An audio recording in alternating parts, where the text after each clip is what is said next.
If there's one thing we can all agree upon, it's that games bring us together. When they're not tearing us apart. My brother hired Boo to steal one of my stars in Mario Party, and I haven't talked to him since. It's been 7 years. PlayStation dropped a massive state of play yesterday, full of more exposition than a Kojima game. Give me that. Yeah. Part of that is because 2 of the announced titles were, in fact, Kojima games. Death Stranding 2, subtitled On the Beach. Got a 10-minute announcement trailer that contained 0 beaches, yet did feature a throat baby spitting up a spaceship, and Alan Wake as a puppet. Expected that.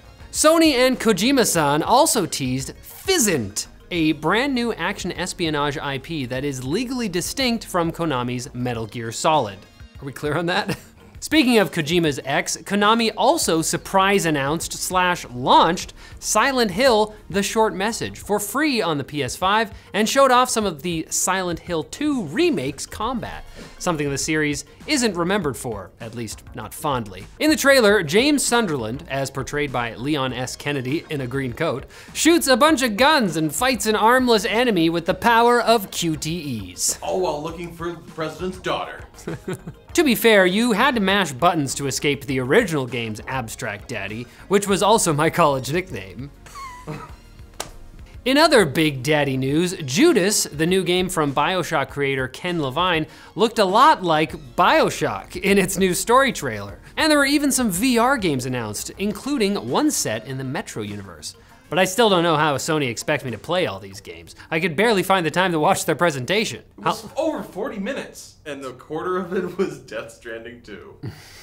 Wizards of the Coast has denied rumors that they're selling the IP to Dungeons & Dragons. This comes after Chinese news outlet Speed Daily claimed Wizards' parent company Hasbro is seeking to offload D&D as a franchise for financial reasons. Wizards provided a statement to multiple news outlets saying, "To be clear, we are not looking to sell our D&D IP. While Hasbro would probably have the final say, we can probably take Wizards at their word. It's possible there was some miscommunication and the D&D publisher is trying to reach a deal on exclusive game adaptation rights, similar to EA and Disney's previous deal with Star Wars. That would explain why the report claims indie developer Larian Studios was seen as a potential target buyer by Hasbro after the success of Baldur's Gate 3. And their claim that Larian brought the deal to Tencent, who own a minority stake in the developer. After all, as one of Hasbro's most profitable IPs, it would be really stupid of them to sell the whole shebang. It would be like trying to change the open gaming license that everyone liked, or laying off employees from your most profitable segments. Oh, they did those things. Oh no. But in oh yes news, we got our first look at gameplay from Vampire: The Masquerade Bloodlines 2, or at least the first look at the game since the Chinese Room was put in charge of development. However, sentiment has been mixed on the reveal of the action RPG.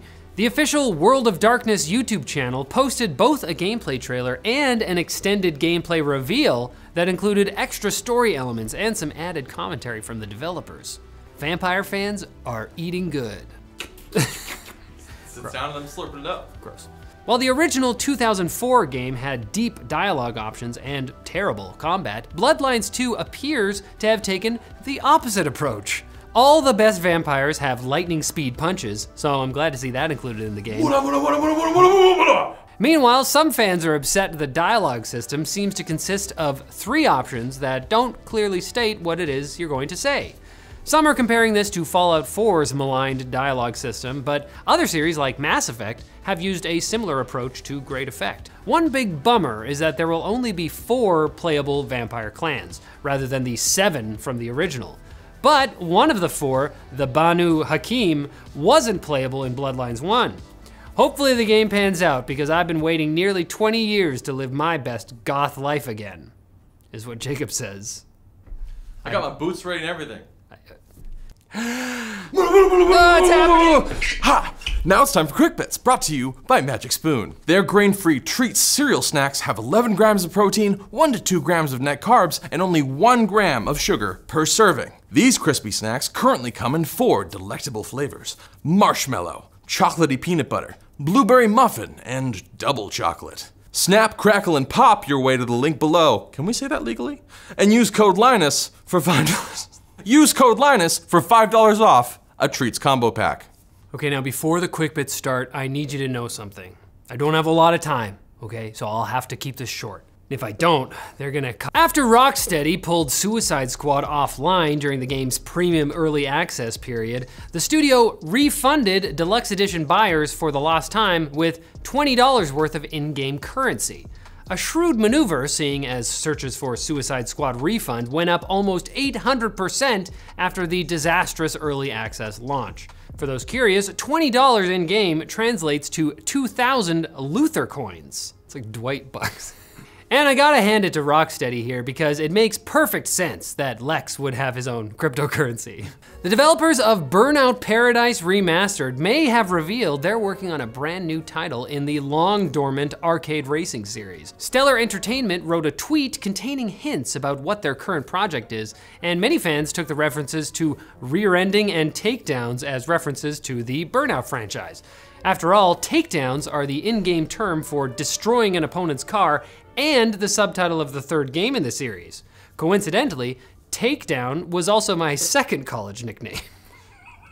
Earlier this week, Spec Ops: The Line, the action-packed military shooter that makes you feel bad for playing it, was suddenly delisted from multiple digital stores without any explanation. But now we know why. In an email to The Verge, 2K stated that the critically acclaimed game will no longer be available due to several partnership licenses expiring, most likely a reference to copyrighted music in the game's soundtrack. The game's director, Corey Davis, called the delisting devastating, a common emotional reaction to Spec Ops: The Line, but further stated that this is not the end for the game. And it better not frickin' be. If you're just like not available to buy this anymore, I like this game, just soon. You can tell when I'm talking about a game that I like. Palworld, the game best known for legally distinct monsters of the pocket variety and heavy ordnance, is now the most played third-party game on Xbox Game Pass, with a peak of almost 3 million daily active users. Wow. With over 7 million players on Xbox and 12 million on Steam, the game now has a population that's about the same size as Romania's. That's obviously going to be a challenge for Pocket Pair, and I don't know if they're ready for roles in government. But Xbox has announced that they will be working with the developer to help them get the resources they need to support the Xbox version of the game and speed up future updates. Personally, I'm pulling for a DLC featuring an off-brand Charizard with a railgun. I mean, I can't get it out of my head. It's in my dream.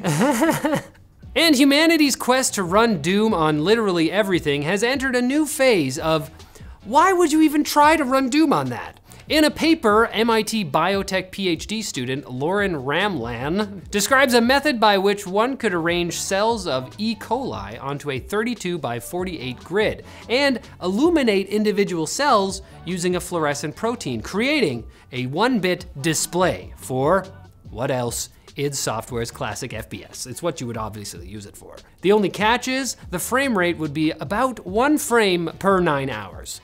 Which gives us the rare opportunity to say that is literally unplayable. Lauren, listen, it's a cool project, but it's time to ask whether Doom Guy would approve of any of this, if he was still alive. Isn't he like immortal? I think he is somewhere. But I would approve you coming back on Tuesday for more gaming news, instantly. Other people have to fill out the form and everything, it's a real hassle, but you, I think we got something Sounds special. like nepotism.